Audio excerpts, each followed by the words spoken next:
Hi, this is the trailer featured called The Lord of the Seas. It's a Springdale by Keystone. It sleeps 4 adults or a family of 5, 2 adults, 3 children. Very lightweight, can be pulled by anything with a 4-wheel drive.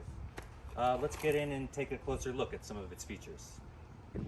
Taking a look at some of these features at the front of the trailer, right here is the propane tank with its meter here. It connects into the trailer as such, and the meter will tell you how full it is. Anytime you pull up to your trailer and just get your trip started, it should be full. But if it becomes empty on your trip, you'll just need to fill it up or replace it. Right here we have the power from the battery, which has an on and off switch, which you'll need to switch into the on position when you first get in. Here is a level for the trailer itself. This trailer comes complete with 4 jacks at each corner, and you can measure how level it is based off of this front point.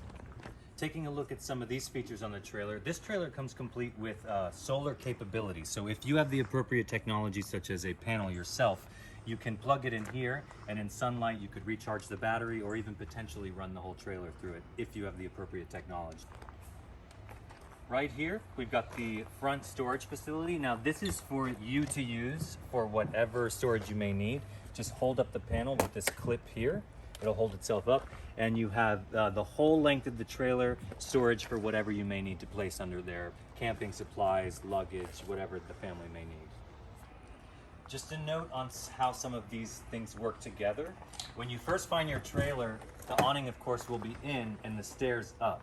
And you'll notice that while the awning is out, you can't quite get the stairs up because the door is not fully retracted. So those things you will have to coordinate together. We have the awning in the external position now, just to remind you, please don't leave it out in high wind or rain.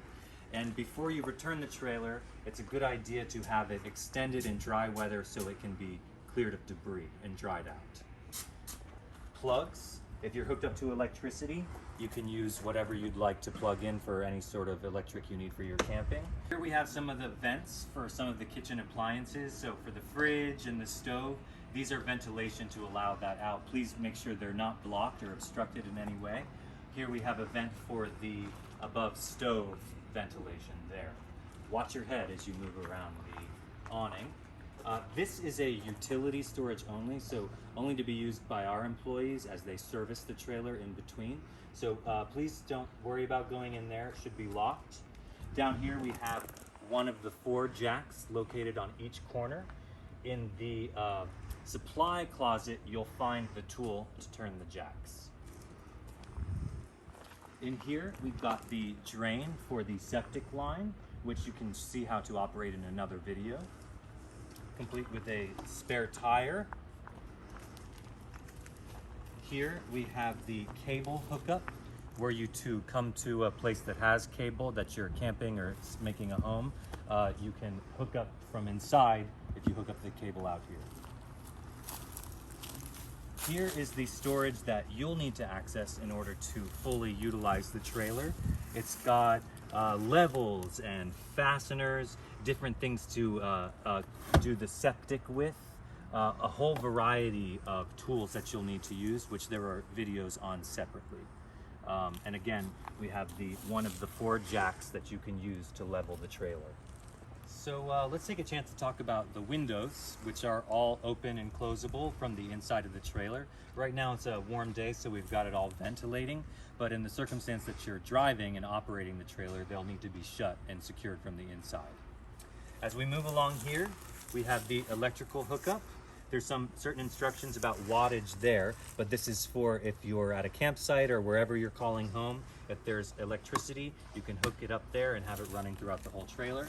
There's another vent for the AC. Please leave that unobstructed. Over here, we have another vent. Here's the freshwater connection and the city water connection. This would be to fill up your tank if you're going camping and there won't be any of water available. This would be an ongoing flow of water that you have from a utility at a city or campsite such as that.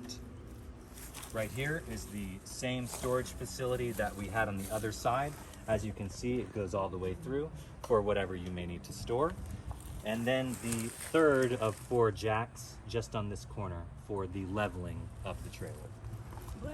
Very important when you're ready to drain the tanks, this is how you would do it. And we do have separate videos on the specifics of some of that, but here is the black tank and the gray tank. That's a valve that would allow it to come through that way. So this is the second measurement unit for the level of the trailer when you're trying to make sure that it's level. Like we said, there was one on the front that measures the levelness on the width, and this will measure it long-wise. So just be sure to try to get that bubble on the 0. When you first enter your trailer, you'll notice that the steps will be in the up position.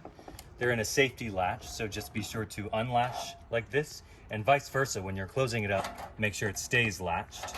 But you unlatch and lower as such. It's a really sturdy stair. So you'll notice this set of steps. Sometimes this corner or that corner can get in the way of the shutting door. That's because it's not level the way it needs to be down here. So you can fix that by finding these pins here, taking them out, and creating the appropriate adjustment with that piece.